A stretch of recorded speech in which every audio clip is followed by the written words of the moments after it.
Let's view 2017 as the year of unrealistic expectations.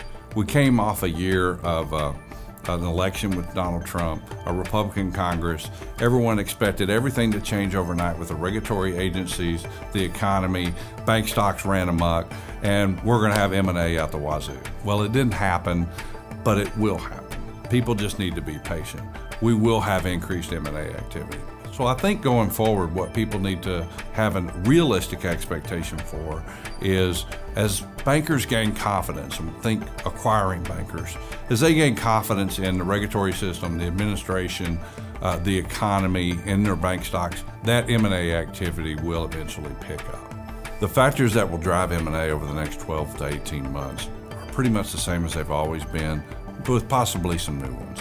First of all, the stock market. Watch the currencies. There are 10 banks that trade at 3.5 times book value, some at 4 book.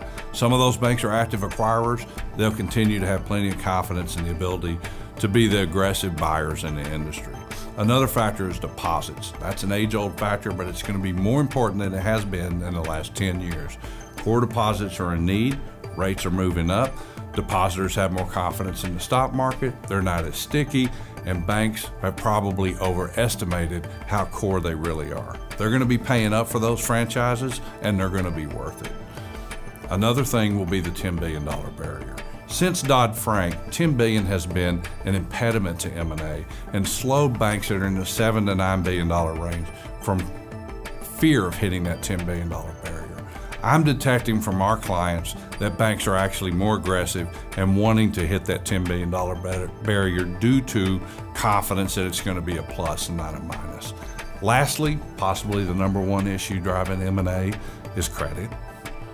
We need to watch credit. We're overdue for a recession, particularly in the real estate sector, particularly anything related to retail. World War III is going on out there in retail, and I think people have grossly underestimated its effect on the economy and real estate and lending, and there's going to be some issues out there. That could slow M&A down. The biggest deal barrier in the next 12 months lies with the regulatory agencies. Quite frankly, they haven't changed since the last administration. It's the same old agency. So we still have problems with the CFPB, we still have problems with the Fed, and to some extent that bleeds over in the OCC, the state, the FDIC. The problem is the Trump administration has not made the appointments and changes necessary. They don't have confidence in who's being recommended to them. They don't have the contacts. They don't know who to go to.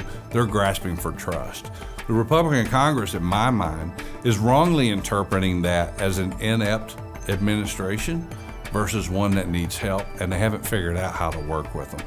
And the Republican Congress is hesitant to latch onto the coattails of a president they don't trust either that might cost them midterm elections. I think that's a big mistake on both sides, and I look for them to both work it out over the next 12 to 18 months and hopefully make a more friendly regulatory environment to doing M&A deals. In 1998, Wells Fargo did 27 acquisitions in 1 year. Banks can't do that today. And maybe they don't need to do that many acquisitions, but they ought to be able to do more than 1 and 2 type deals, especially if they're a proven track record in performing and doing so. I believe we'll see more activity in the M&A sector over the next 12 months. And here's the main reason why: confidence. M&A is all about confidence. And bankers are going to have more confidence in their currency. They're going to have a little bit more confidence in the economy. Even though I don't see a rosy economy going forward, I don't see a down economy going forward. In addition to, I think they're going to see a need for those core deposits, for growth, the ability to make the numbers work. And as they do that, they're going to step out and make more deals.